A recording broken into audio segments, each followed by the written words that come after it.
Sometimes the most powerful people in the world walk among us unrecognized, their true identity hidden beneath ordinary clothes and quiet smiles. What happens when society's quick judgments collide with extraordinary truth? When appearances deceive and assumptions crumble? This is the story of Sarah Chun, a young woman whose simple tattoo became the center of a storm that would forever change everyone who witnessed it. In a world where we judge books by their covers and people by their appearances, prepare to discover that some stories run deeper than skin, and some truths are more powerful than prejudice. The morning sun cast long shadows across the bustling sidewalk of downtown Portland as Sarah Chun pushed open the glass door of Riverside Cafe. The familiar chime announced her arrival, and she breathed in the rich aroma of freshly ground coffee beans. At 28, Sarah had learned to find comfort in small routines, and her Tuesday morning visits to this particular cafe had become sacred to her. She wore a simple white cotton shirt, sleeves rolled up to her elbows, revealing a small tattoo on her left forearm. The design appeared to be a series of intertwined letters and numbers, delicate black ink that caught the light as she moved. To most observers, it looked like an amateur job, perhaps something done by a friend with a tattoo gun in someone's garage. The lines weren't perfectly straight, and the overall design seemed hastily executed. The cafe buzzed with the usual morning crowd. Business professionals tapped away on laptops, students hunched over textbooks with oversized coffee cups, and retirees engaged in animated conversations about local politics. Sarah approached the counter where Marcus, a college student with a friendly smile and paint-stained fingers from his art classes, was working the morning shift. "The usual?" Marcus asked, already reaching for a medium cup. "Please," Sarah replied, pulling out her wallet. "And maybe one of those blueberry muffins if they're fresh." As Marcus prepared her order, Sarah noticed a group of women at a nearby table glancing in her direction. She had grown accustomed to curious looks over the years, though she could never quite determine what drew people's attention. Perhaps it was her calm demeanor in a world that seemed increasingly frantic, or maybe it was simply the way she carried herself with quiet confidence. One of the women, a blonde in her early 30s wearing expensive workout clothes and designer jewelry, leaned toward her companions and whispered something while gesturing subtly toward Sarah's arm. The others craned their necks to see, and Sarah caught fragments of their conversation. "So obvious it's fake. Trying too hard to look tough. Probably got it done at some sketchy place." Sarah's fingers unconsciously moved to her forearm, gently touching the tattoo that had been with her for over a decade. The women's comments stung more than she cared to admit, not because they questioned the quality of the work, but because they assumed they understood its significance without knowing anything about her story. The blonde woman, whose name tag from her gym identified her as Jennifer, became bolder with her commentary. "I mean, seriously, if you're going to get a tattoo, at least invest in a good artist. That thing looks like it was done with a ballpoint pen." Her friend, a redhead with perfectly manicured nails, giggled. "Maybe she thinks it makes her look edgy. Some people will do anything for attention these days." Marcus handed Sarah her coffee and muffin with an apologetic look. He had clearly overheard the conversation and seemed uncomfortable with his other customers' behavior. Sarah smiled at him reassuringly and found an empty table near the window, hoping to enjoy her breakfast in peace. The morning light streaming through the glass illuminated the pages of the book she had brought with her, a worn copy of The Art of War by Sun Tzu. It was a text she had read countless times, finding new meaning in its ancient wisdom with each reading. As she opened to a bookmarked page, The women's voices carried across the cafe once again. "Look, she's reading some military book now," Jennifer said with a scoff. "Probably thinks it makes her look intellectual. Next thing you know, she'll be claiming she was in the army or something," the redhead added. Sarah's grip tightened slightly on her coffee cup, but she remained focused on her book. Years of training had taught her to control her reactions, to find calm in the storm of others' ignorance. She had encountered this type of judgment before, people who made assumptions based on appearances and limited understanding. A young father at a neighboring table was trying to entertain his restless toddler while his wife stood in line for their order. The little boy, barely 2 years old, had spotted Sarah and was waving enthusiastically in her direction.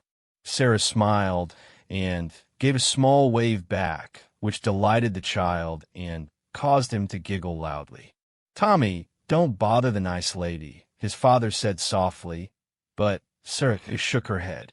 "He's not bothering me at all," she replied. "He's adorable." The father smiled gratefully. "He's got quite the personality. Loves meeting new people." Jennifer's voice cut through the pleasant moment. "Great. Now she's trying to act all maternal. Some people really will put on any act for attention." The young father looked confused and slightly offended by the comment, but Sarah simply returned to her reading. She had learned long ago that some battles weren't worth fighting, especially when the opposition was driven by ignorance rather than genuine conflict. As she sipped her coffee, Sarah's mind wandered to the events that had led her to this quiet cafe on this ordinary Tuesday morning. The tattoo on her arm represented something far more significant than these strangers could ever imagine, something that had cost her everything and given her purpose all at once. The design wasn't random letters and numbers as it appeared to casual observers. It was actually a sophisticated code, each element carefully chosen and positioned. The intertwined symbols represented coordinates, dates, and identification numbers that held deep personal meaning. The apparently amateur execution was intentional, designed to avoid drawing attention from those who might recognize its true significance. A bell above the door chimed again as a new customer entered. Sarah looked up to see an elderly man in a simple navy blue jacket, his silver hair neatly combed, and his posture remarkably straight for someone who appeared to be in his 70s.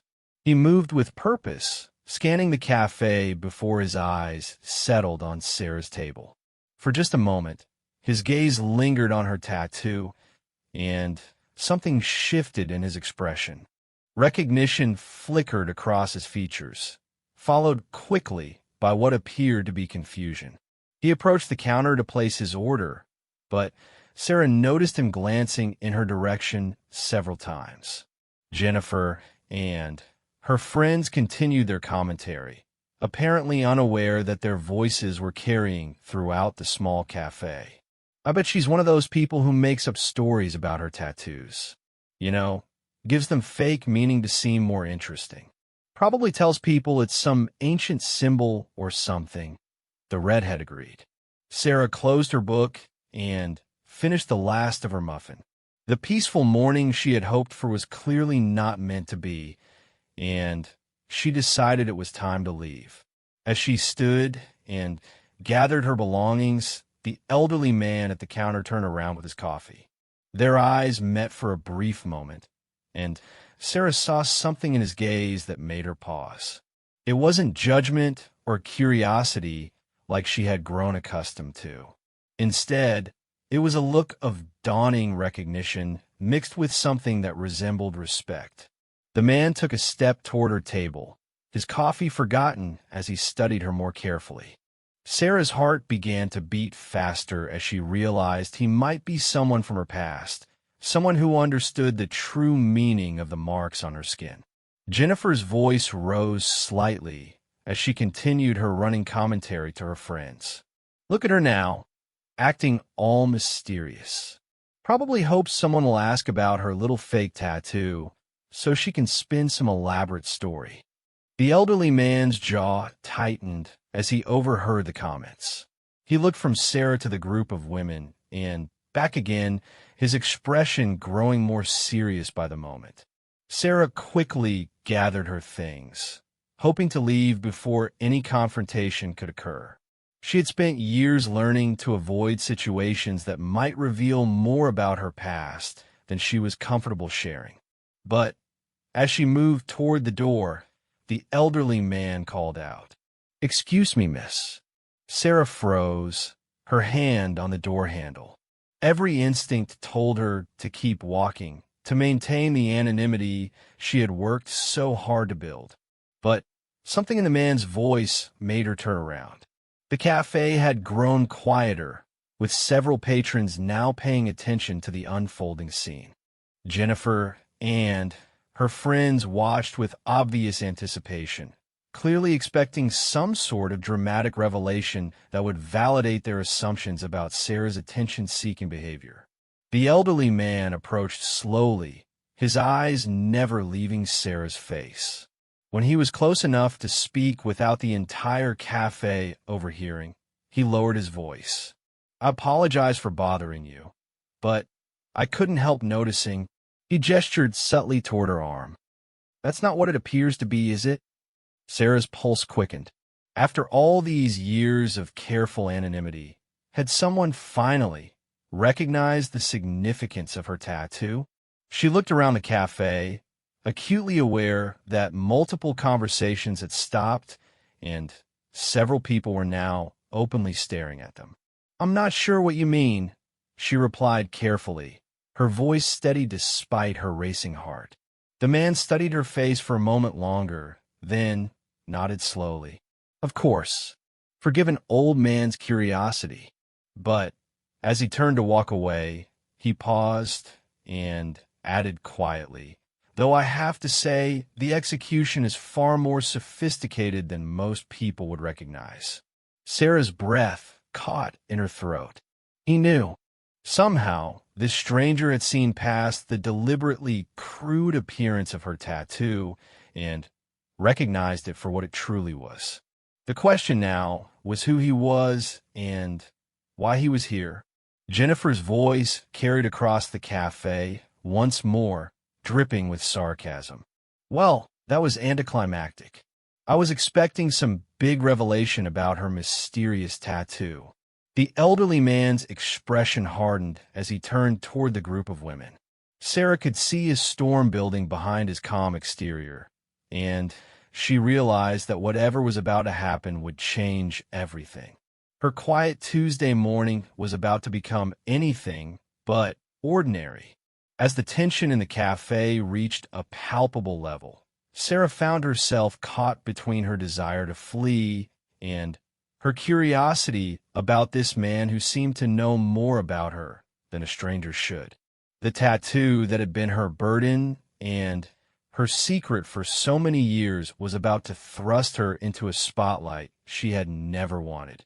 The morning sun continued to stream through the windows, illuminating a scene that was about to unfold in ways that none of the cafe's patrons could have anticipated. Sarah's carefully constructed anonymity was hanging by a thread, and she had the distinct feeling that her life was about to change dramatically once again. The elderly man stood motionless for several seconds, his weathered hands gripping his coffee cup as he processed the cruel laughter echoing from Jennifer's table. Sarah watched his face transform from mild curiosity to something much more intense. There was a military bearing in his posture that became more pronounced as his anger grew, and she began to suspect that her morning was about to take an unexpected turn. "Excuse me, ladies," the man said, his voice carrying a commanding tone that instantly quieted the surrounding conversations. He approached Jennifer's table with measured steps, each footfall deliberate and purposeful. "I couldn't help but overhear your commentary about this young woman's tattoo." Jennifer looked up with a confident smirk, clearly expecting to find an ally in her mockery. Oh, you noticed it too? It's obviously fake, right? I mean, the quality is just terrible. The man set his coffee down on their table with a soft click that somehow seemed to echo through the suddenly silent cafe. Before we continue this conversation, perhaps you could tell me about your experience with military service? The question caught Jennifer off guard. Military service? What does that have to do with anything? Just humor an old man, he replied, his tone remaining polite, but carrying an undertone that suggested he was accustomed to having his questions answered. Jennifer's friend, the redhead whose name was actually Claire, shifted uncomfortably in her seat. Neither of us have served in the military.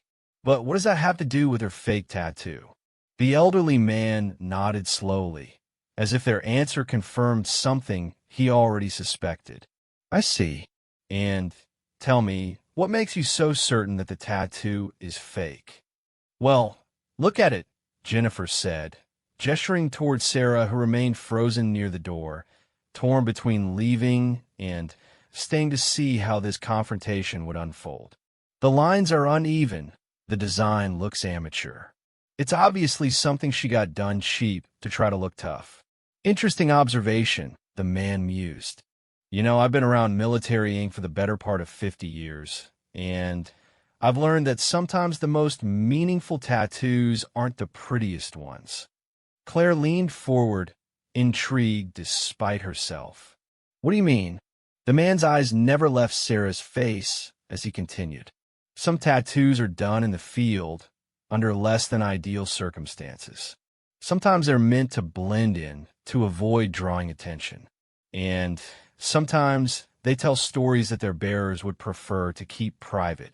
Marcus, the barista, had stopped all pretense of working and was listening intently along with the rest of the cafe. The morning crowd had transformed into an impromptu audience for a drama none of them had anticipated. I still don't understand what you're getting at, Jennifer said, though her confidence was beginning to waver. The elderly man straightened to his full height, which was more imposing than his casual demeanor had initially suggested. My name is General William Hayes, United States Army, retired. I spent 38 years in service to this country, including multiple deployments in some of the world's most dangerous regions. A collective intake of breath swept through the cafe. Several patrons straightened in their chairs, and Marcus dropped his cleaning rag. Jennifer's smirk vanished entirely as the gravity of the moment began to dawn on her. General Hayes continued, his voice taking on the authority of someone accustomed to command. In all my years of service, I've learned to recognize certain symbols, certain codes, and certain types of identification that most civilians wouldn't understand. Sarah's heart was pounding so hard she was sure everyone in the cafe could hear it. She had spent years blending into civilian life, carefully hiding the markers of her past. The tattoo on her arm wasn't just ink and skin. It was a permanent reminder of events that had changed her life forever. The general turned his attention fully to Sarah, and she saw something in his eyes that made her breath catch. It wasn't just recognition of her tattoo's significance. It was recognition of her. The design on this young woman's arm isn't amateur work done for fashion, he continued, his voice carrying across the silent cafe.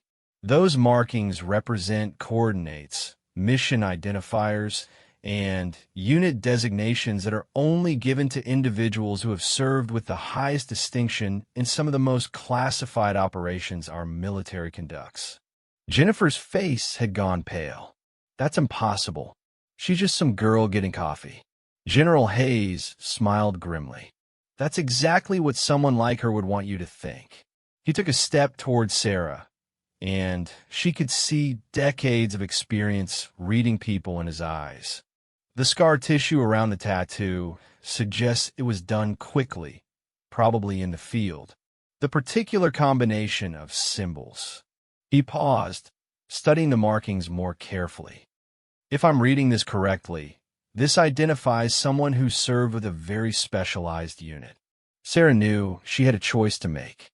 She could continue to maintain her cover, deny everything, and hope the moment would pass.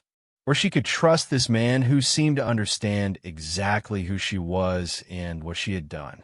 Special operations, she said quietly, her voice barely above a whisper, but carrying clearly in the silent cafe. The two words landed like a bomb in the small space. General Hayes nodded slowly, his expression shifting from curiosity to profound respect. "Which unit?" he asked gently. Sarah hesitated. The information was still classified, even years after her service ended. But something in the general's eyes told her he already knew the answer. 75th Ranger Regiment, she replied. 3rd Battalion. A murmur ran through the cafe. Even civilians recognized that name, understood it represented something extraordinary. Jennifer stared at Sarah as if seeing her for the first time. General Hayes studied the tattoo more carefully, and Sarah watched as he decoded the seemingly random symbols. His expression grew increasingly serious as understanding dawned. "Afghanistan," he said, not as a question, but as a statement of fact. "Operation Iron Thunder." Sarah's composure finally cracked. She hadn't heard that operation name spoken aloud in over 8 years. Her eyes filled with tears she had refused to shed for nearly a decade. "You were there," she whispered. "I was commanding officer for the regional task force," General Hayes replied. "I signed the commendation papers for every ranger who came home from that mission." The weight of shared memory hung between them, heavy with loss and sacrifice that the civilians around them couldn't begin to comprehend. Sarah's tattoo wasn't just identification. It was a memorial to teammates who hadn't made it home. "The coordinates," the general continued, his voice softening with understanding. "Those are the rally points where your team extracted the hostages." Sarah nodded, no longer able to speak. The cafe had become completely silent, the morning chatter replaced by an atmosphere of reverence that even the most insensitive patrons could feel. Jennifer found her voice first, though it was shaky and uncertain. I didn't know. I'm sorry." But General Hayes wasn't finished. He turned back to Jennifer and her friends, his expression stern. "This young woman and her team saved the lives of 14 aid workers who had been captured by insurgents. The mission was classified at the highest levels because of the sensitive nature of the negotiations involved." He gestured towards Sarah's tattoo with newfound respect. "Those markings represent 3 days behind enemy lines, operating with minimal support and facing overwhelming odds. The amateur quality you mocked was because it was inked by a medic using field supplies while they waited for extraction." Claire had tears in her eyes now. "We had no idea." "No, you didn't," the general replied firmly. "And that's exactly how it should be. People like Sergeant Chun don't serve for recognition or glory. They serve so that people like you can sit in cafes and judge them without understanding what freedom actually costs." The title hit Sarah like a physical blow. She had worked so hard to leave Sergeant Chun behind, to become just Sarah, who worked at a nonprofit and lived quietly in Portland. Hearing her rank spoken aloud brought back memories she had spent years trying to process. A businessman at a nearby table stood up suddenly and began to applaud. Within seconds, the entire cafe was on their feet, clapping for a woman who had wanted nothing more than to drink her coffee in peace. Sarah felt overwhelmed by the attention, by the memories flooding back, by the exposure of secrets she had guarded so carefully. She looked toward the door, her flight instinct stronger than ever. But General Hayes stepped closer, blocking her path gently but firmly.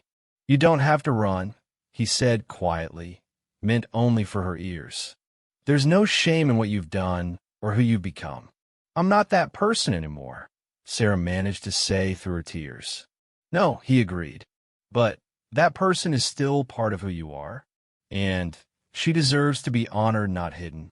The applause gradually died down as the other patrons returned to their seats, but the atmosphere in the cafe had fundamentally changed. Sarah could feel the weight of their attention, but it was no longer the casual judgment she had grown accustomed to. It was respect mixed with curiosity, gratitude combined with awe. Marcus approached from behind the counter, his eyes wide with amazement. Your coffee is on the house, he said. Today and every day you come in here. Jennifer stood up slowly. Her earlier confidence completely evaporated. She walked over to Sarah with obvious difficulty, struggling to find words that could somehow undo the morning's cruelty. I am so sorry, she said, her voice breaking. I had no right to judge you. I had no idea what you've sacrificed. Sarah looked at her for a long moment, seeing genuine remorse in the other woman's eyes. You couldn't have known, she replied simply. I worked very hard to make sure people wouldn't know. But why? Claire asked, joining her friend. Why hide something so heroic? Sarah glanced at General Hayes, who nodded encouragingly. She took a deep breath before answering. Because heroes are the people who didn't make it home. I'm just someone who was lucky enough to survive. The general's eyes filled with understanding and sadness. Survivor's guilt, he said quietly. I've seen it destroy good soldiers who blame themselves for being the ones who made it back. My team leader died getting those hostages out, Sarah continued, her voice growing stronger as she finally began to speak about events she had kept locked away. Corporal Martinez was 23 years old. He had a daughter he'd never met. He saved my life twice during that mission, and I couldn't save his. The cafe had become a confessional, a place where Sarah was finally able to share the burden she had carried alone for so many years. General Hayes listened with the understanding of someone who had sent young soldiers into harm's way and lived with the weight of those decisions. What happened to Corporal Martinez wasn't your fault, he said firmly. What happened to your entire team wasn't your fault. You completed an impossible mission and brought home people who would have died without your intervention. Sarah wiped her eyes with the back of her hand, smearing the tears across her cheek. I know that logically, but knowing it and feeling it are two different things. The general nodded. They always are. But hiding from who you were doesn't honor their sacrifice. It diminishes it. As the morning wore on, Sarah found herself sharing more than she had intended. She spoke about the difficulty of transitioning to civilian life, about the nightmares that still woke her some nights, about the way she had thrown herself into nonprofit work helping veterans because it was the only way she could find meaning after the military. The other patrons listened respectfully, some sharing their own stories of family members who had served. The cafe had transformed from a place of casual judgment to a community of understanding, all because one person had been brave enough to look beyond surface assumptions. Jennifer and Claire stayed to listen, their earlier mockery replaced by genuine interest in understanding the woman they had so carelessly dismissed. By the time Sarah finished speaking, both women were crying openly. Is there anything we can do? Jennifer asked. Any way we can make up for our behavior? Sarah considered the question carefully. Just remember that everyone has a story you don't know about. Everyone carries something invisible that shapes who they are. As the morning crowd began to thin out, General Hayes approached Sarah one more time. I want you to know that your service record is exemplary. The work you did saved lives and prevented a diplomatic incident that could have destabilized the entire region. Thank you, sir, Sarah replied, falling automatically into military formality. And, Sarah, he added, using her civilian name deliberately. The work you're doing now matters too. Don't let anyone, including yourself, convince you otherwise. As Sarah finally prepared to leave the cafe, she realized that something fundamental had changed. For the first time in years, she wasn't running from her past.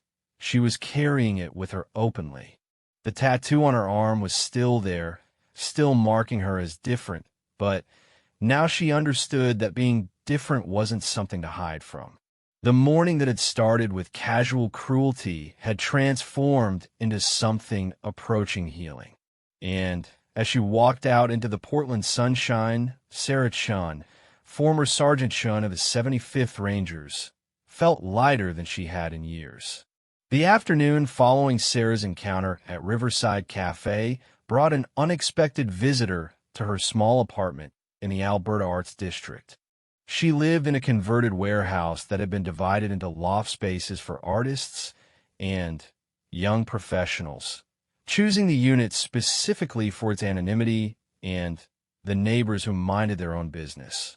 The exposed brick walls and high ceilings gave the space an industrial feel that somehow comforted her, reminiscent of the utilitarian buildings she had grown accustomed to during her military service. Sarah was sitting at her small kitchen table, laptop open as she worked on grant applications for the Veterans Transition Foundation, where she served as program coordinator. The nonprofit helped returning soldiers navigate the complex process of civilian reintegration, providing everything from job training to mental health support. It was work that gave her purpose, though she had always kept her own military background carefully hidden from her colleagues and the veterans she served. The knock at her door was firm and purposeful, the kind of knock that suggested official business.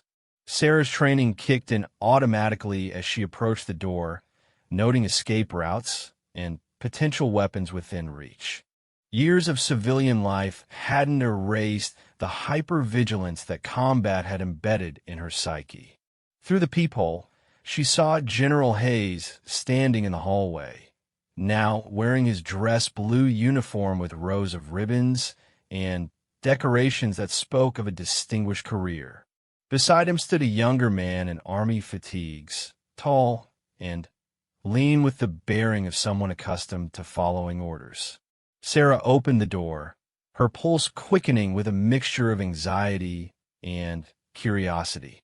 "General Hayes, I wasn't expecting to see you again. I apologize for the unannounced visit, Sergeant," he replied, his formal tone suggesting this wasn't a social call. "May we come in? There are some things we need to discuss." She stepped aside to allow them entry, and the general gestured to his companion. "This is Lieutenant Colonel David Park, currently serving as liaison between Special Operations Command and the Department of Veterans Affairs." Lieutenant Colonel Park extended his hand with a respectful nod. "Sergeant Chun, it's an honor to meet you. Your service record is legendary in certain circles." Sarah felt a familiar knot forming in her stomach. "My service ended 8 years ago. I'm just a civilian now." The two officers exchanged a glance that made Sarah even more uncomfortable. General Hayes looked around her modest apartment, taking in the sparse furnishings and the careful absence of any military memorabilia that might hint at her past. "May we sit?" the general asked. Sarah gestured toward her small living area, where a second-hand couch faced a brick wall lined with books. As they settled into chairs, she noticed that both men maintained the alertness of soldiers even in this domestic setting. "Sergeant Chun," Lieutenant Colonel Park began, "we're here because of what happened this morning at the cafe. Word travels fast in military circles, especially when it involves classified operations being discussed in public." Sarah's heart sank. She had feared this moment since General Hayes had first recognized her tattoo. "I understand if there need to be consequences for the security breach. I shouldn't have confirmed classified information." "You're not in trouble," General Hayes said quickly. "But Your cover, such as it was, has been compromised. The story of what happened this morning has already spread beyond the cafe. Lieutenant Colonel Park leaned forward, his expression serious, but not accusatory. Jennifer Morrison, the woman who was mocking your tattoo, works for a local television station. She's a producer for their morning news program. Sarah closed her eyes, immediately understanding the implications. She wants to do a story. She's already reached out to the station's military correspondent, Park continued. They're planning to run a piece about veterans hiding in plain sight, using your story as the centerpiece. The walls of Sarah's carefully constructed civilian life felt like they were closing in around her.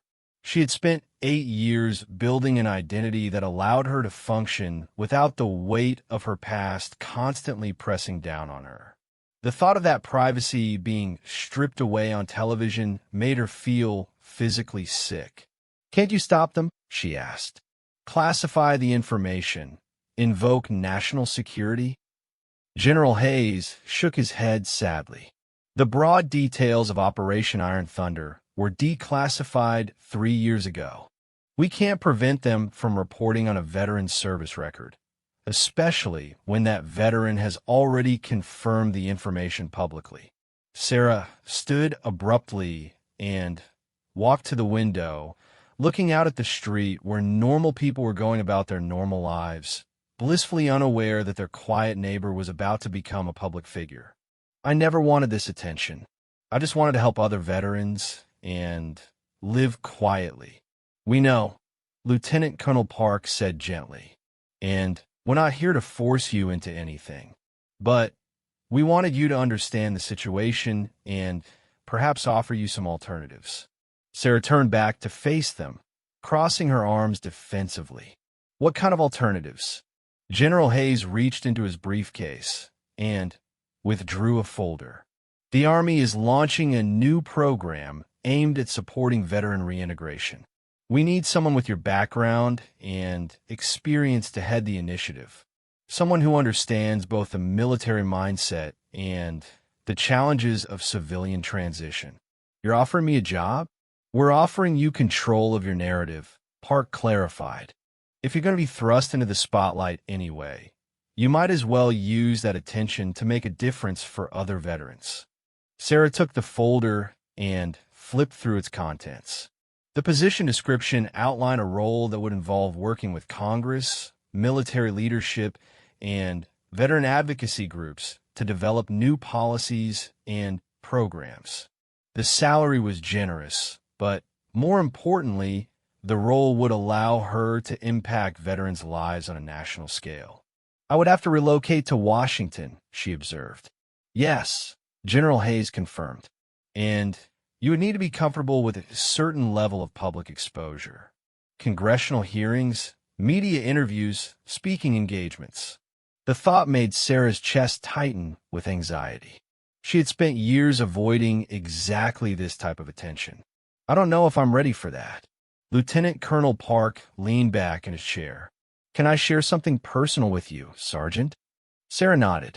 "I served 2 tours in Iraq and 1 in Afghanistan. When I came home, I was angry, confused, and completely lost in civilian life. I spent 3 years drinking too much and avoiding anything that reminded me of my service." He paused, studying his hands. "I thought hiding from my military identity would help me heal.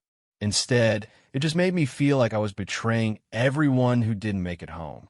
His words hit Sarah like a physical blow. She had never articulated the feeling he was describing, but she recognized its truth immediately. The guilt she felt wasn't just about surviving.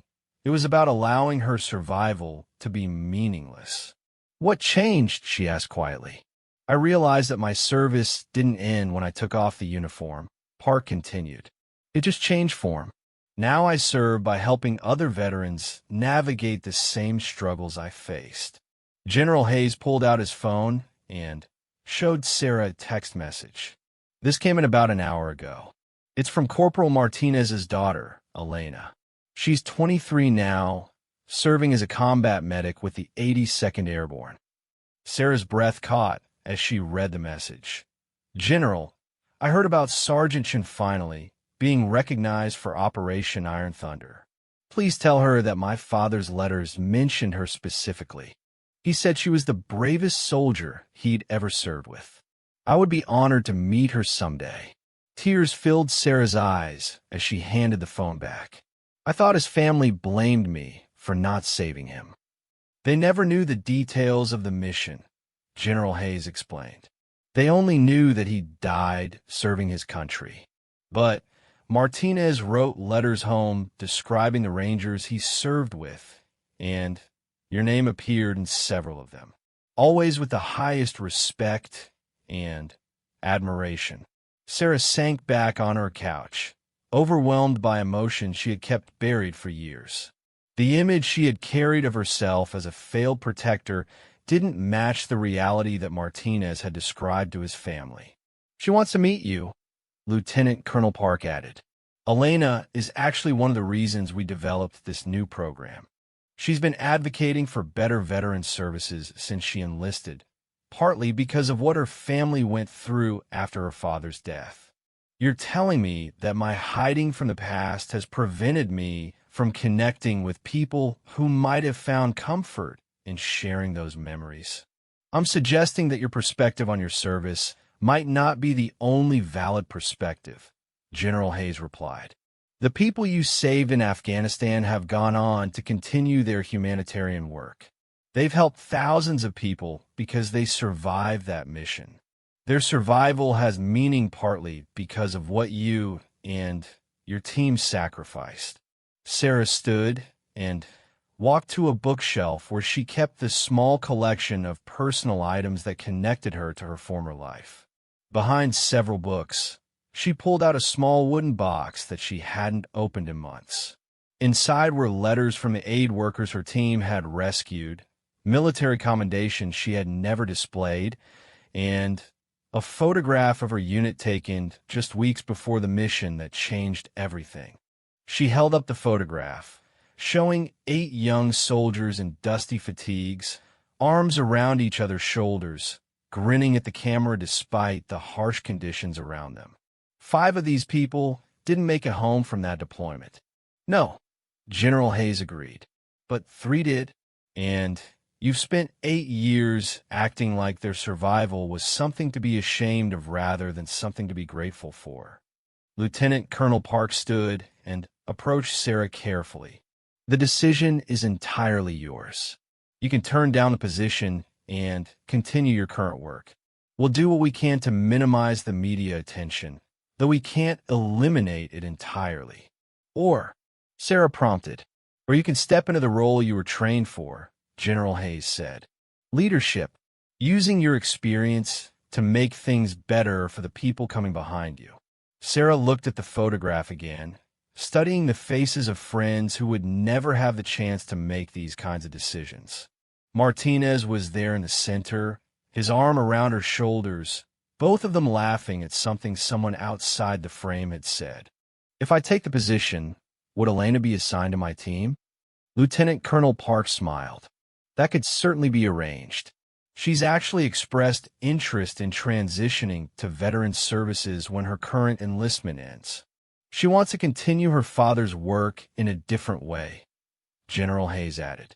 Just like you've been doing, but on a much larger scale. Sarah closed the wooden box and held it against her chest. I need time to think about this. Of course, General Hayes replied, standing to leave. But don't take too long. The news story is scheduled to run tomorrow morning, regardless of your decision about the position.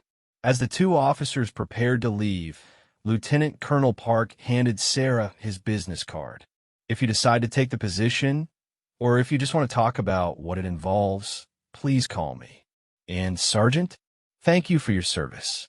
All of it, including what you're doing now. After they left, Sarah sat alone in her apartment with the job offer spread across her kitchen table. The afternoon light streaming through her windows illuminated pages of program descriptions, policy proposals, and organizational charts that represented a future she had never imagined for herself. She opened her laptop and searched for news about Operation Iron Thunder, finding several declassified documents that described the mission in clinical, military language that somehow failed to capture the terror and chaos she remembered. According to the official reports, her team had performed flawlessly under impossible conditions, saving 14 civilian lives and preventing an international incident that could have destabilized the region for years. Reading about her own actions from this objective distance, Sarah began to see the mission through different eyes. The scared, exhausted soldier she remembered being was also described as tactically brilliant, personally courageous, and absolutely committed to completing the mission regardless of personal cost. As evening approached, Sarah found herself thinking about all the veterans she had helped through the foundation, soldiers struggling with many of the same issues she had faced. She had been able to help them partly because she understood their experiences, but she had always held back the full truth of her own story. Perhaps Lieutenant Colonel Park was right. Perhaps her service hadn't ended when she left the Army. Perhaps it had just been waiting for her to find the courage to embrace it fully. Sarah picked up her phone and began composing a text message to Elena Martinez, introducing herself and explaining that she had served with Elena's father. It was a small step, but it felt like the beginning of something larger, something that might finally allow her to honor the past while building a meaningful future. The decision about the job offer could wait until morning. For tonight, it was enough to take the first step toward reconnecting with a part of herself she had spent 8 years trying to forget. The morning news program aired at exactly 6 o'clock, and Sarah watched from her apartment as her carefully guarded privacy evaporated on live television. Jennifer Morrison stood outside Riverside Cafe, speaking earnestly into the camera about the veteran who had been hiding in plain sight, serving coffee to the very community she had once served in uniform. "This is a story about assumptions," Jennifer said, her voice carrying genuine remorse. "Yesterday morning, I was guilty of judging someone based on appearances, making cruel comments about what I thought was a fake tattoo. What I discovered was that I was mocking a war hero who had risked everything to save innocent lives." The camera panned to show the interior of the cafe, where Marcus was being interviewed about his regular customer who had always been polite and quiet, never seeking attention or recognition for her service. Several other patrons from the previous morning shared their perspective on the confrontation that had opened their eyes to the reality of veterans living among them. Sarah's phone had been ringing constantly since 5:30 in the morning. Calls from reporters, veteran organizations, and people who claimed to know her from various points in her life. She had stopped answering after the 10th call, instead sitting in her kitchen with a cup of coffee growing cold as she watched her story unfold on television. The news segment included an interview with General Hayes, who spoke carefully about Sarah's distinguished service record while respecting the classified nature of many details. He emphasized the broader point about veterans transitioning to civilian life, noting that many continued to serve their communities in ways that went unrecognized. Sergeant Chun represents thousands of veterans who have chosen to channel their training and experience into civilian service, the general explained to the reporter. They work as teachers, first responders, nonprofit coordinators, and community leaders. Their military service doesn't end when they leave the uniform. It transforms.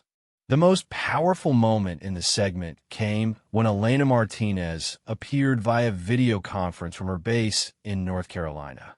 The young medic spoke about her father's legacy and her own decision to follow in his footsteps, albeit in a different capacity. "My father wrote about Sergeant Chun in his letters home," Elena said, her voice steady but emotional. He described her as someone who never gave up, who always put the mission and her teammates first. Learning about her continued service to veterans doesn't surprise me at all. It sounds exactly like the person he described. Sarah's eyes filled with tears as she listened to Elena's words. This young woman, who could have carried resentment about the mission that claimed her father's life, instead spoke with pride about his service and respect for his surviving teammates. The news story concluded with footage of the Riverside Cafe from that morning, showing a steady stream of customers who had come specifically to support the business where the confrontation had occurred. Many wore military insignia or veteran organization T-shirts, and several left flowers at Sarah's usual table near the window. As the program moved on to other news, Sarah's phone rang again. This time, she recognized Lieutenant Colonel Park's number and decided to answer. "Good morning, Sergeant," Park said. "I assume you've seen the news coverage." "I have," Sarah replied, her voice hoarse from the emotions of the morning. "It could have been worse." "Actually, the response has been overwhelmingly positive," Park told her. "We've received dozens of calls this morning from veteran organizations, congressional offices, and military families. There's genuine interest in the program we discussed yesterday." Sarah walked to her window and looked down at the street where several news vans had gathered. Reporters were interviewing neighbors and passersby about the veteran who lived in their building. Her anonymous life was officially over. "Have you made a decision about the position?" Park asked. "I think the decision has been made for me," Sarah replied. "My cover is blown, my privacy is gone, and every veteran in the city probably knows my story by now. I might as well use the attention constructively." "That's not the only reason to take the job," Park reminded her. "You're genuinely qualified for this role. Your combination of combat experience, educational background, and current work with veterans makes you uniquely suited for the position." Sarah hadn't mentioned to the officers that she had completed a master's degree in social work during her years in Portland, using her GI Bill benefits while maintaining her civilian cover. The degree had enhanced her effectiveness at the foundation, but she had downplayed the accomplishment to avoid drawing attention to herself. "When would I need to start?" she asked. "We can be flexible with the timeline," Park assured her. "The most important thing is that you're comfortable with the decision. This role will require you to be a public face for veteran issues, which means congressional testimony, media appearances, and speaking engagements around the country." Sarah watched as one of the reporters below attempted to interview Mrs. Chun, the elderly woman who lived in the apartment below hers. The irony of the name's similarity wasn't lost on Sarah, especially as she watched her neighbor politely decline to comment while clearly enjoying the attention. "I want to meet with Elena Martinez before I make a final decision," Sarah said. "If I'm going to take a position that will honor her father's memory, I want to make sure she's comfortable with that." "She's actually requested leave to fly up to Portland this weekend," Park replied. "She specifically asked to meet with you, regardless of your decision about the job." "Then, let's arrange that meeting," Sarah decided. "And Lieutenant Colonel Park, thank you for being patient with my hesitation. This isn't easy for me." "Nobody expects it to be easy," Park replied kindly. "But sometimes the right thing to do is the difficult thing to do." After ending the call, Sarah spent the rest of the morning dealing with the immediate consequences of her newfound notoriety. Her supervisor at the Veterans Transition Foundation called to express support and offer her as much time off as she needed to handle the media attention. Several of the veterans she worked with sent messages of encouragement, many expressing that they weren't surprised to learn about her military background. "You always understood what we were going through better than most," one veteran wrote in a text message. "Now I know why." By afternoon, Sarah realized she couldn't remain hidden in her apartment indefinitely. She needed groceries, and, more importantly, She wanted to return to Riverside Cafe to thank Marcus for his supportive comments in the news interview. She dressed carefully, choosing clothes that covered her tattoo and made her appear as unremarkable as possible. But as soon as she stepped onto the street, she realized that anonymity was no longer an option. Several people recognized her immediately, approaching with requests for photos and expressions of gratitude for her service. The attention was overwhelming, but not hostile. These were neighbors and community members who seemed genuinely moved by her story. An elderly man who ran the corner market shook her hand and thanked her for her service, mentioning that his own son was currently deployed overseas. "It helps to know there are people like you looking out for our kids when they come home," he said. At the cafe, Sarah discovered that Marcus had posted a sign reading, "Proud to serve our veterans," in the window, along with information about the Veterans Transition Foundation and other local organizations supporting military families. The atmosphere inside was different from the previous morning, more respectful, more aware of the stories that might be hidden in plain sight. Jennifer Morrison was sitting at the same table where she had mocked Sarah's tattoo just 24 hours earlier.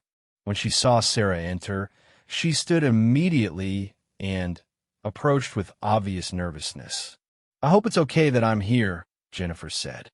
"I wanted to apologize again, in person, and to ask if there's anything I can do to support your work with veterans." Sarah studied the other woman's face and saw genuine remorse rather than opportunistic concern. The news story was fair and respectful. "That means a lot to me.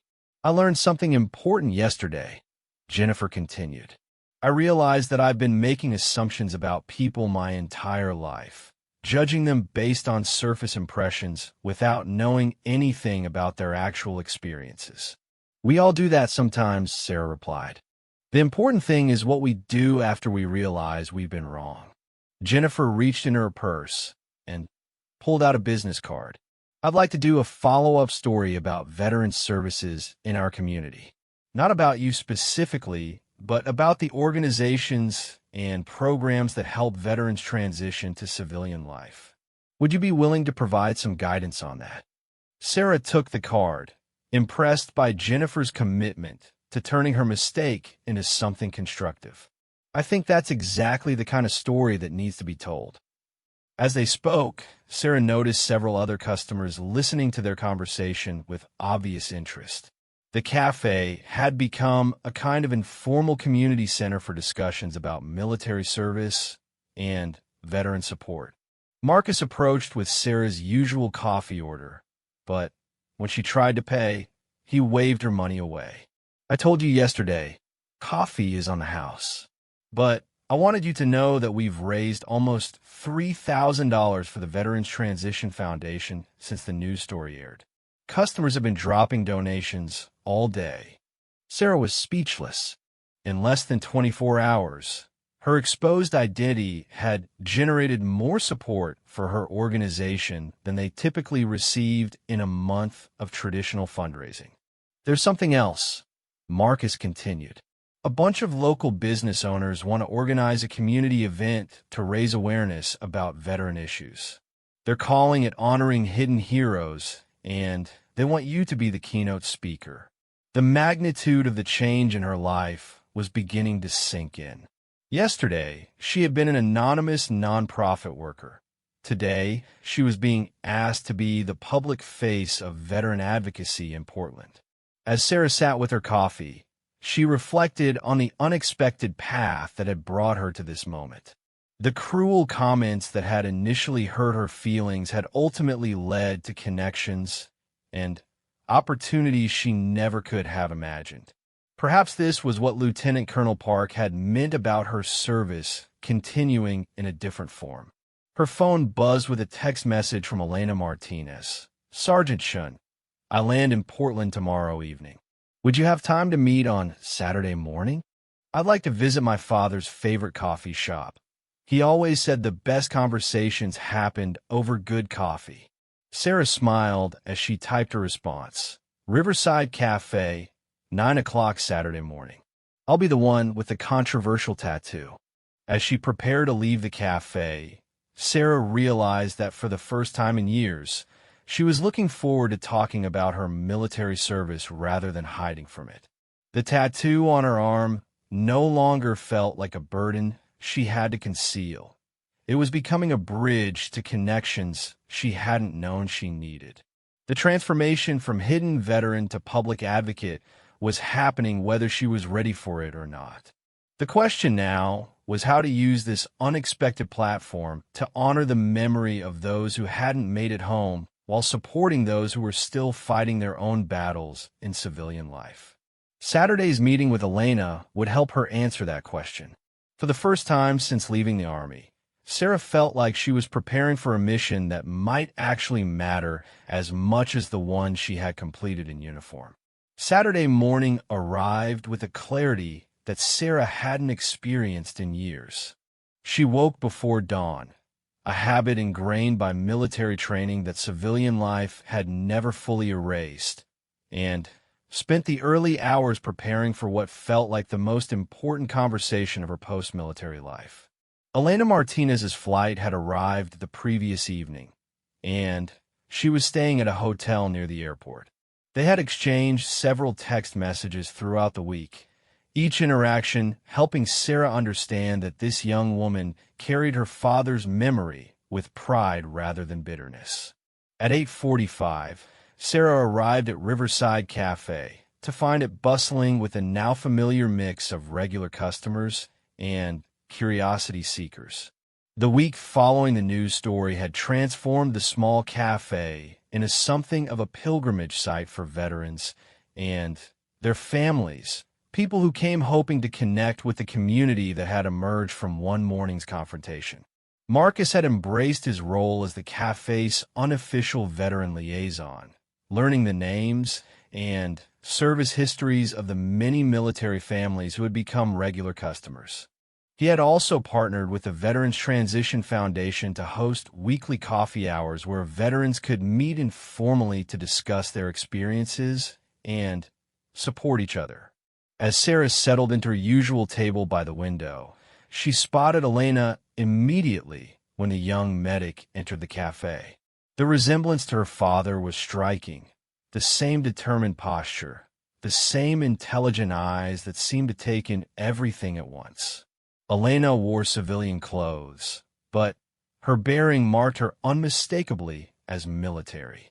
Their eyes met across the cafe, and Elena approached with a confident stride that reminded Sarah so much of Corporal Martinez that she felt her breath catch.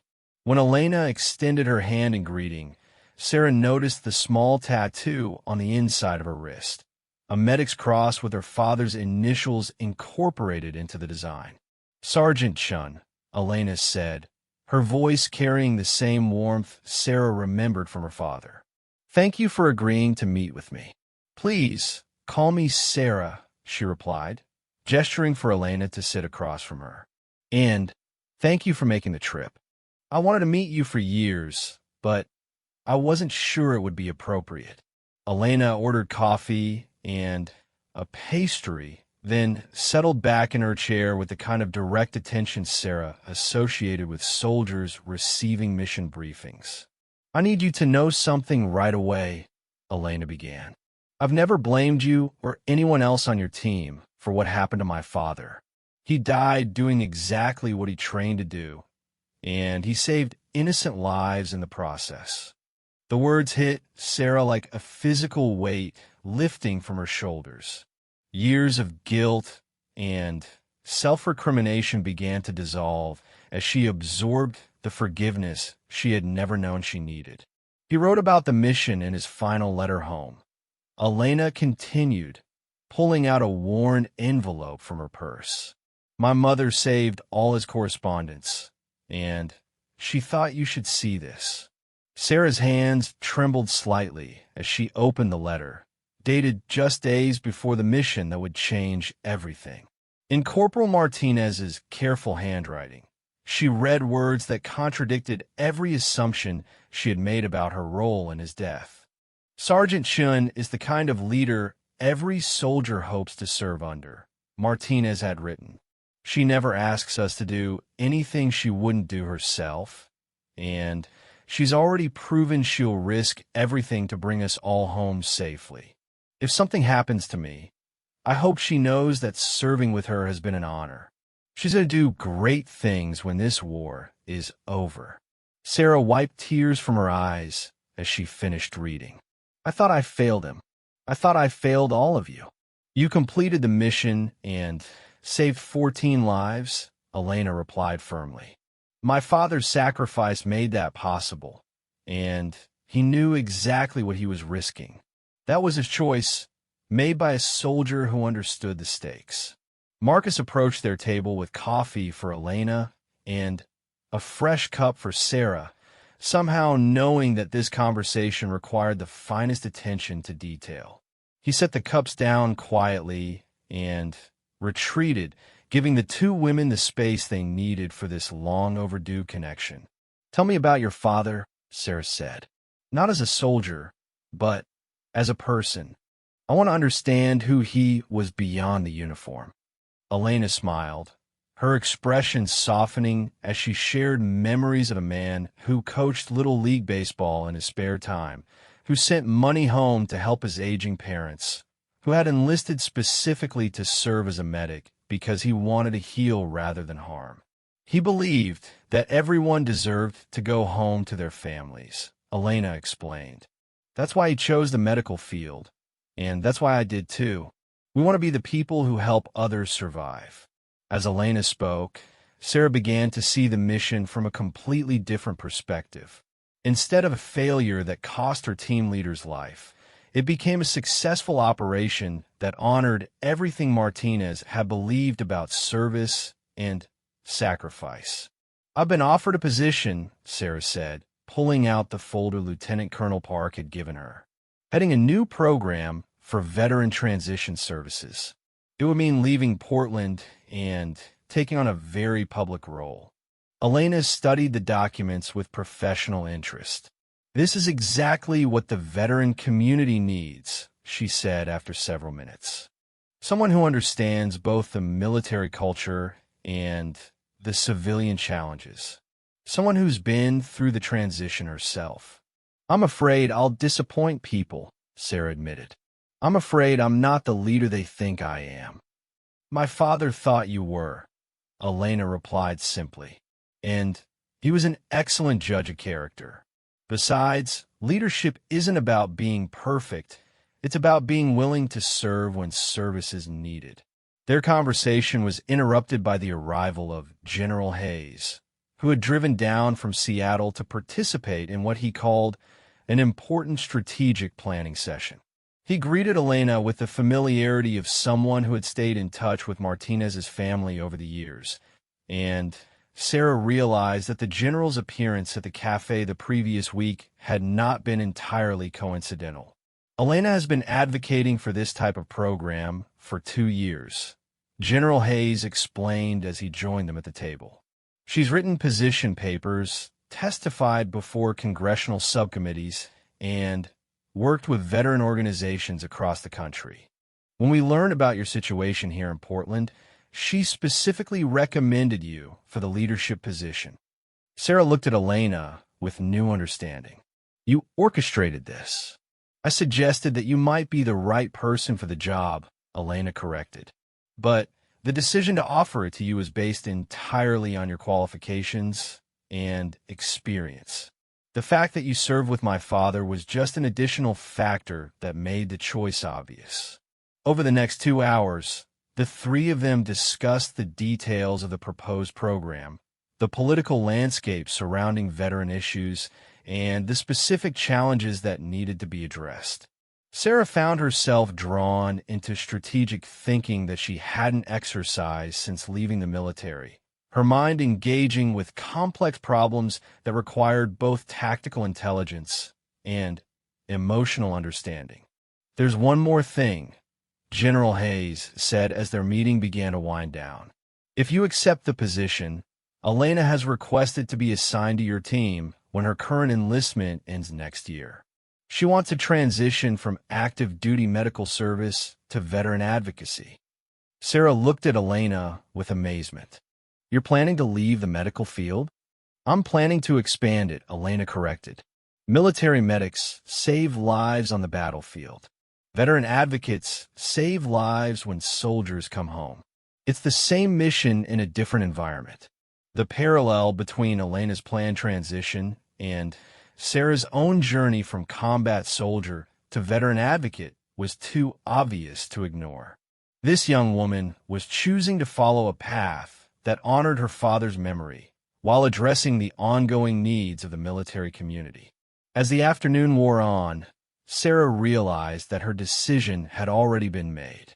The guilt and isolation that had defined her civilian life were dissolving in the face of genuine purpose and connection. The work she had been doing in Portland had been meaningful, but it had also been limited by her reluctance to fully engage with her own military experience. I'll take the position, she said finally, but I have some conditions. General Hayes smiled. Name them. First, I want Elena as my deputy director when she transitions out of active duty. Second, I want to maintain the partnership with organizations like the Veterans Transition Foundation here in Portland. And third, I want to make sure that the program addresses the needs of veteran families, not just the veterans themselves. Those are excellent conditions, the general agreed. And they're all completely acceptable. Elena reached across the table and shook Sarah's hand with the firm grip of someone sealing an important agreement. Partners, Sarah confirmed. As they prepared to leave the cafe, Sarah noticed that the afternoon crowd included several other veterans who had quietly observed their meeting with obvious interest. Word had spread through the local military community that important decisions were being made at Riverside Cafe, and people wanted to witness this moment of transition. Marcus approached with a final cup of coffee for Sarah, this one in a to-go cup with "Good luck in Washington" written on the side in his careful handwriting. "We're going to miss you here," he said, "but we're proud that our regular customer is going to be helping veterans all across the country." Outside the cafe, General Hayes and Elena said their goodbyes, leaving Sarah alone with her thoughts as she walked through the Portland streets that had been her home for 8 years. Tomorrow she would begin the process of transitioning once again, this time from hidden veteran to public advocate. The tattoo on her arm caught the afternoon light as she walked, the seemingly amateur design that had caused such controversy just 1 week earlier. But now she understood that the markings weren't just a memorial to her fallen teammates. They were a bridge connecting her military service to her civilian purpose.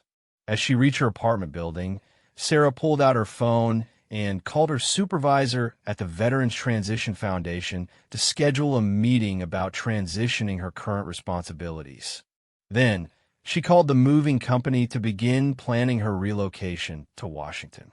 But first, she sat down and wrote a letter to the families of her fallen teammates, telling them about the program she was going to lead and how their loved ones' memories would continue to inspire service to others. It was the first time in 8 years that she had contacted any of them, and it felt like the completion of a promise she had made on a dusty battlefield in Afghanistan. The transformation that had begun with mockery and judgment in a small Portland cafe was complete. Sarah Chun was no longer hiding from her past. She was building a future that honored both her service and her survival. The tattoo that had once marked her as different now connected her to a community of veterans who needed someone to understand their struggles and fight for their needs.